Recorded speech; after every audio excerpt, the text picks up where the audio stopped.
What's up guys, the StrongBoys19 here. Today's video is going to be another discography ranking, and as you can see from the title, it is going to be onto the albums from the very beloved, dominated and iconic progressive rock / pop titans, Genesis. Now they are a band that I really liked a few years ago, but over time they are a band I have been growing up to love. So they are, for me, one of my favourite bands of all time. I personally think their discography is fantastic, with a huge variety and a collection of songs with different imaginations and sound. I would like to see your thoughts and your lists in the comments down below. This is going to be from my least favourite to my favourite, and obviously it is all on my personal opinions and perspectives. So let's get things started. Coming in at number 15 is Calling All Stations. I personally think Calling All Stations is not one of those albums that I consider to be one of the worst albums of all time. The first and only record to be made and released post Phil Collins after he left on the We Cant Dance era. This album does have a darker, moodier presentation of feel and tone, Ray Wilson being not a bad singer, not a bad replacement either. But for a band like Genesis, this is a record I personally feel has a lot of its flaws. It's not a very bad record. There are a few songs that I do enjoy that have intriguing stuff on here, but what really is suffering a lot is a lack of memorable stuff and a few of the weakest Genesis tracks that I've personally ever heard. I just don't really connect with this album as much as the other ones, so there's no really bad Genesis album. It's just the overall execution and the time that had put into this album just never really connected with me as one of the personal highlights. Number 14 is We Cant Dance. This is the album that I personally feel as more of a mixed bag. But there are tracks to this album that I love, like the opening song and single, No Son of Mine, Fading Lights, to the other tracks like one of the singles, again, Tell Me Why, which is a very brief political song.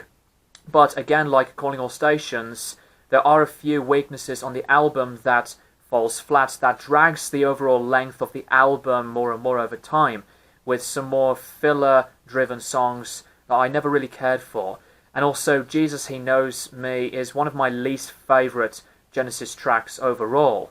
The album has a lot of moments that I give it a lot of credit for, but as the entire album by itself, this was not one of my personal favourites. Number 13 is the debut album from Genesis to Revelation. This is where, obviously, Genesis, as the very young, before adulthood band at this point, to find their own sound and style and their identity. I think that this album is oftenly overlooked and sadly dismissive for a lot of people, because there were flaws to this album that I don't think were that poor, but again, like We Cant Dance, there are some tracks that never gelled with me and that inspired my listening. But there were songs on the record that I do like. It's just the early beginnings of the band, from their first lineup ever in the history of the band, to find their own sounds. It is not a really strong debut album though, in terms of the execution of the songwriting and the production, so this is another one that I give a lot of credit for. It's just not a perfect debut album. Number 12 is Invisible Touch. Besides that, this still is the biggest selling Genesis album of all time. Again, the album was not a record I would seek out as a higher expectation of favoritism. I do like the upbeat, uplifting sound of the title track Invisible Touch, to the bleak political number of Land of Confusion, to other tracks like The Brazilian being one of my favorite Genesis songs, to the tracks of Domino. But there were weaknesses like some of the songs and a few of the lyricism. I was never really keen on the whole album from the start to the finish, but I can see why it has been a really respectable Genesis record without a doubt. Number 11 is Abacab. This is another album that sounds really commercialized. On a few materials to this album, I like the title track of Abacab to No Reply at All, Keep It Dark, the dud of the album Who Done It. I do like the sound of the album and the production on here. I think that this one is a little bit overlooked as well, and it's quite surprising some fans would pick this as one of the least favourites in the Genesis catalogue. But I can see this one as a very accessible record. Number 10 is the self-titled album from Genesis. I really like the first half, from Mama, That's All, and the tracks of Home by the Sea and Second Home by the Sea. The first half is one of my favourite sides on the material that I think is something more satisfying and a big amount of enjoyability. But again, like on some of the songs from Abacab, there were tracks that I really don't care for, tracks like Just a Job to Do and the very weird song of Illegal Alien here. I think that this album does have more and more merit the more I listen to it. I think the production was really, really good, as that this is, to me, one of the really enjoyable albums in the Genesis catalogue. Number 9 is And Then There Were Three, the first album post Steve Hackett after he left the band from the release of the EP of Spot the Pigeon. This is, in my opinion, the most underrated Genesis album in the entire discography. There are some performances of songs that are standouts, like Down and Out, Undertow, Say It's Alright Joe, Scenes from a Night's Dream, The Lady Lies, which is one of my favourite underrated Genesis songs, and of course with the hit single of Follow You, Follow Me. It is quite a shame that the three of the band were against this album because of a different tone, that they don't really get along with it. But I think that this album is really, really good. I like the delivery to the material on this album. So it has a lot of saving graces than some drawbacks. I personally think that this one does deserve a lot of respect in my book. Number 8 is Trespass. Obviously, this was the first Genesis album for many fans to call this, like, this is the first Genesis album. But obviously, this is being the second here. I think this album, musically and as songwriters, is a massive, big improvement. They were growing things more melodically and adventurous into the sound here, and Peter Gabriel exploring more of his vocals. I think there are Peter Gabriel-led Genesis songs that are one of my favourites on this album, like the opening track, Looking for Someone, and of course with the last track being The Knife, which is always a highlight on the album. Trespass is another one that I would see as a bit of an underrated album, like And Then There Were Three. So I think Trespass is a really, really good and sonically improved approach than the very psychedelic, classical tinged acoustic poppy era of the first album from Genesis to Revelation. So I really like Trespass.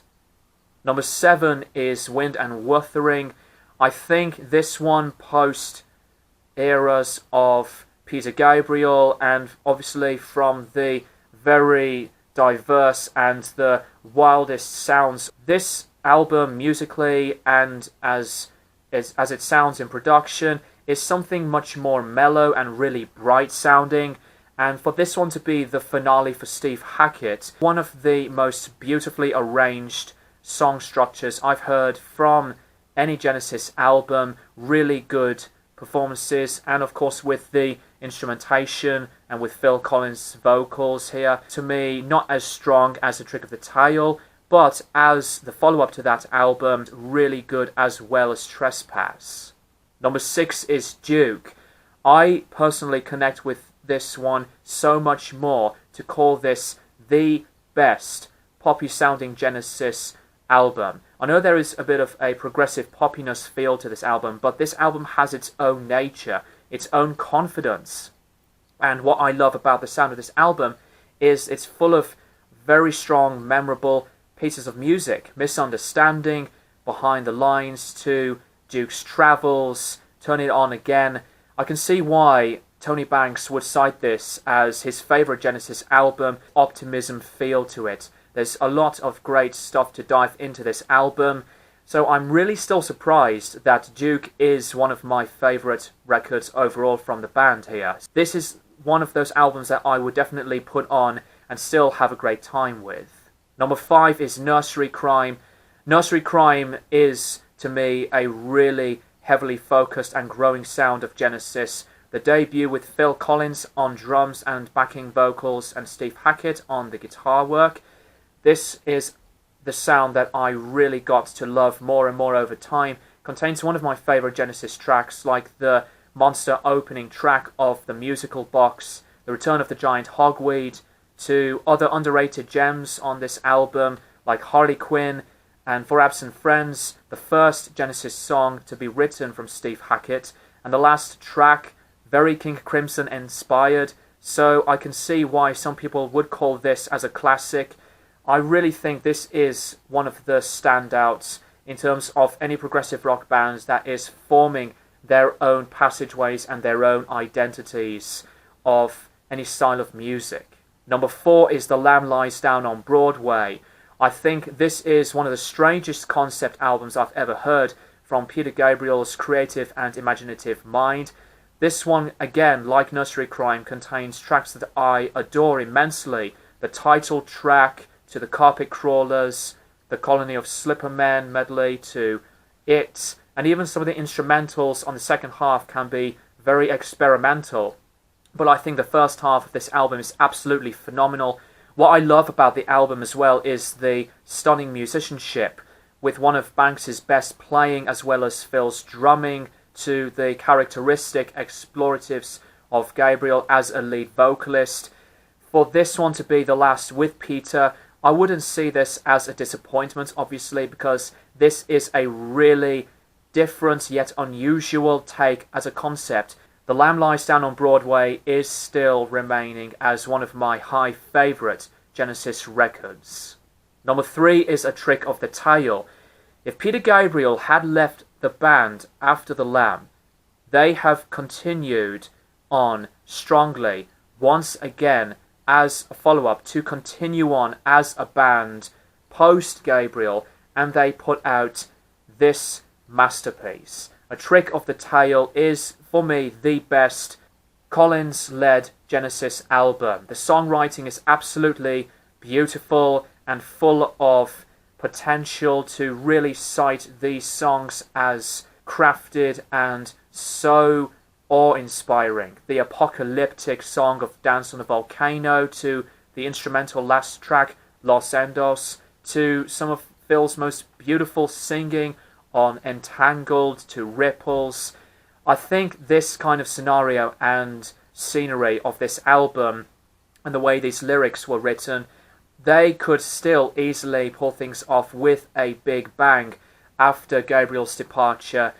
I think this is one of the best albums of all time in terms of a follow-up album after a departure of an original member. So A Trick of the Tail is still very passionate, really strong, and as a phenomenal masterpiece.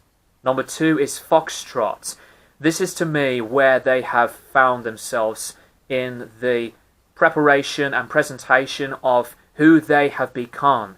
The very strong and wild opener, the tightly structured song Watcher of the Skies, to the great, fun, Tennant-fueled lyricism of Get 'Em Out by Friday, the Sebastian Bach classical acoustic guitar-inspired instrumental of Horizons, to the 20-plus minute magnum opus of Supper's Ready, which is one of my top 3 favourite Genesis songs of all time. I love the very wacky and high randomness and the witty performances of Gabriel's vocals, to the musicianship that is growing even better than before. The whole album, production-wise as well, is sublime. Foxtrots still grows for me as one of my favourite albums of all time, and to me the first classic in the Genesis discography. Number 1 is Selling England by the Pound. This is always a record that I would say they have found themselves at their best peak. This is the definitive Genesis album, from the moment of the first vocal notes to the last pieces of the fading out of the instrumentation from the end of the album. This whole album is completely a big ascension. This is, for me, one of the crowning achievements of progressive rock music. I love the opener, Dancing with the Moonlit Night, with its dramatic experiences, to the very Beatles psychedelic inspired jamming on the hit single, I Know What I Like in Your Wardrobe, The Cinema Show, my favourite Genesis song of all time. The musicianship is at its finest here, some of the most technical and complex arrangements, and it is really a shame that most of the band were not fans of this album, and for Steve Hackett to be the only one to see this one as his favourite Genesis album. A lot of the lyrics to this are really on point and such a big highlight. They're so perfect, just like the sound of the band themselves. This is still one of my top 5 favourite progressive rock albums of all time, surpassing Pink Floyd's Dark Side of the Moon. I would see Selling England by the Pound as not only the highlight in the Genesis catalogue, but I think as well it's a high recommendation for anyone that wants to get into this very colourful and a perfect stylistic direction of Genesis. So that is it, guys. That is my list on the top 15 Genesis albums. Please let me know what you think of the list and share your list in the comments below. Thank you guys for watching, and I'll keep you guys posted for more videos in the near future.